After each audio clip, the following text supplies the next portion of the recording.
Latest data from South Africa's National Statistics Agency shows that the country recorded slight growth in the first quarter of 2023, narrowly avoiding a recession.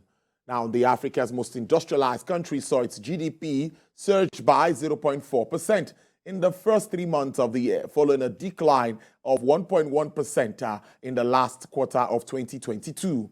The data shows that manufacturing and financial industries were the main drivers of growth, while demand was driven by exports. In the power sector, electricity crisis in the country continues to worsen since last year, with load shedding lasting up to 12 hours per day, as power outages are expected to reach a record of 207 days in 2022, compared to 75 days in 2021. Most Asian Pacific stock markets strengthened today on rising expectations that China will step in to stimulate its economy, and gains on Wall Street helped brighten the mood. European markets look set to follow cautiously, with the pan-region Eurostock 50 futures edging up by 0.23%. German DAX futures added 0.2%, while FTSE futures were almost flat.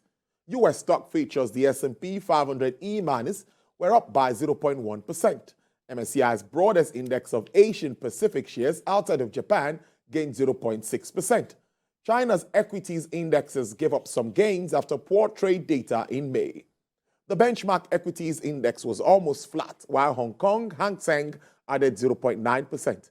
Japan was an outlier as investors turned cautious about a rally. Nikkei slid 1.1% after torching a 33-year high yesterday. America's Bureau of Labor Statistics says U.S. economy has witnessed more job creation during President Joe Biden's term in office than it has in a single term under any of its predecessors. In reaction to the development, the president convened a meeting with his cabinet, with cabinet members and leaders from various departments at the White House to update him on economic progress recorded in various sectors and to discuss a wide range of topics for the first time since he declared his candidacy for the upcoming elections. During his opening remarks, he acknowledged his administration's recent accomplishments, including the debt ceiling legislation and recent jobs data. This could have been the week that catastrophic default happened, putting millions of people's jobs in jeopardy. But instead, we prevented the default, and our historic recovery continues. And through a bipartisan agreement here, we prove once again American democracy can function, and I think it's impossible for it to be able to function unless you can have compromise and consensus, and we got a lot of that done. We got another piece of good news on Friday. We learned that our economy produced 339,000 jobs last month. That's up to 13.1 million jobs since we came to office. And today I'm here with my cabinet continuing to focus on getting the job done for the American people and continuing to invest in America. Invest in America is more than just a slogan. We're investing in the American people, in our infrastructure, our manufacturing, we're investing in jobs in almost every community across the country.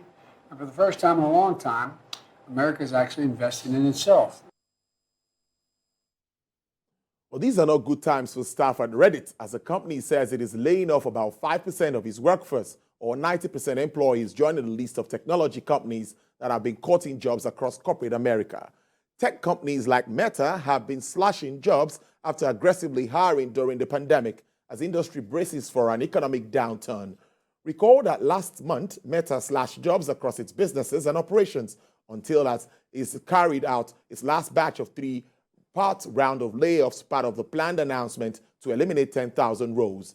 The company move was first reported yesterday, citing an email sent to employees from Chief Executive Steve Hoffman.